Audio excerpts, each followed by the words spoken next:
I had been up for 3 or 4 nights, binging on crack cocaine.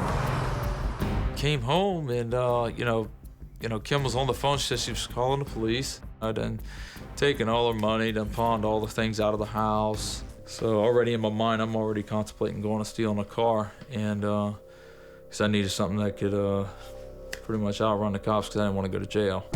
So I drove to this auto parts store that had a car dealership right across the street from it.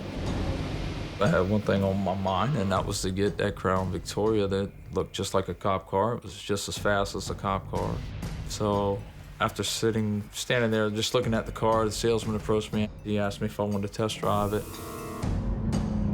As soon as we got out on the road, the car was on empty. We go straight to the gas station to get gas.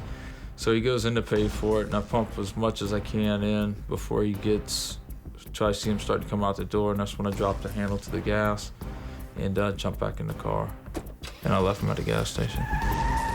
Within 5 minutes, I saw a city cop car. It was in the right-hand lane, and I just immediately just put the Crown Vic to the floor.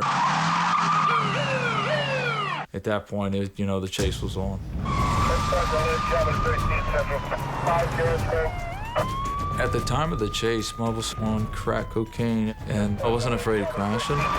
Things are getting a little hairy right there. There's a lot of officers that were coming up on me right there, and they were getting ready to try to box me in. The only thing I could think is to get the car turned around and come back towards them, because they're not going to throw the vehicle in front of mine, They're going to get killed that way.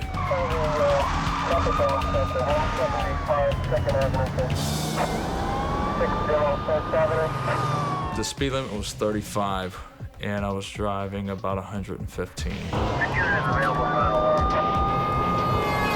I was just so overconfident these guys weren't going to get me that day. The officer had backed off because she was approaching a school zone, and it was about the time that school was letting out for the day. I pulled into the gas station. I could hear sirens everywhere, but I didn't see nothing.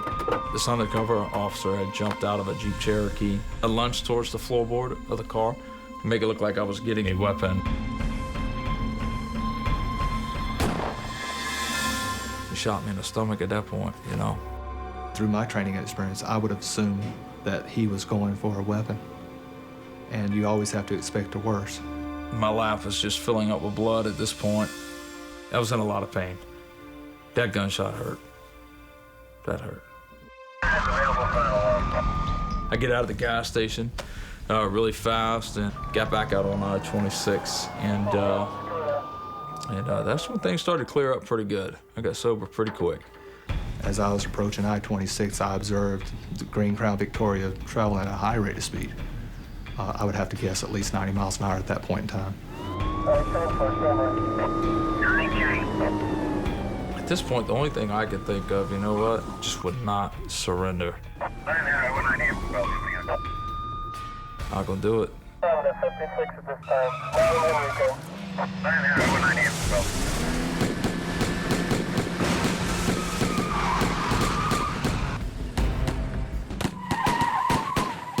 At that point, man, just the sound was deafening from all the glass coming in.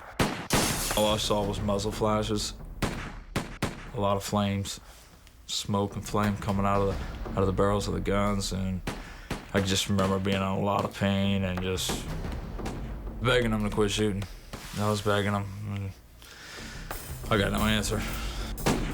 I was shot several times in the leg, several times in the arm, shot in the back, the left hand, left knee. First, there was a lot of pain, excruciating pain, and then all of a sudden, no more pain. And things got real peaceful, real quiet, and I was like, man, it's over. Somebody yelled ceasefire, I yelled ceasefire, and at that time, we took Mr. Burris into custody and got him medical attention as quick as we could. I was in the hospital 8 days, and then they took me straight to the county jail. 4 officers fired 46 shots. Out of those, I took 12 bullets. I was actually sentenced to 7 years. ran because I didn't want to face the responsibility for the other crimes that I had done.